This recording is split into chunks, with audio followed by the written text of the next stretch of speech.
pins are scary. Not only they can poke you, but if you drop this one, you will never find it again. It will find you when you least expect it. We hijabis have to use them to secure our hijabs. As a mom of 2 young boys, I hate them. It's a safety hazard. This is my go-to style, and I always need one safety pin to pin it right here. I found a solution. I don't have to use safety pins anymore. Hear me out. All you need is a hijab magnet. Here's what I do. I split the hijab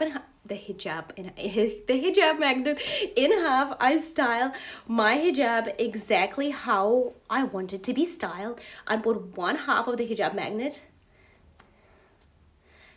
underneath here, and the other half I go from the inside, and then I connect them through all of these layers of fabric. And here you go. It's very secure. You can't see it at all, and it will stay in place the entire day. What an amazing little hack for moms especially. I know hijab magnets are also small. They could be a choking hazard, but if you are organized, which you should be, you can always pin them where they go all the time, away from your children, and you'll be just fine, inshallah. Let me know in the comments if you give this hijab hack a try.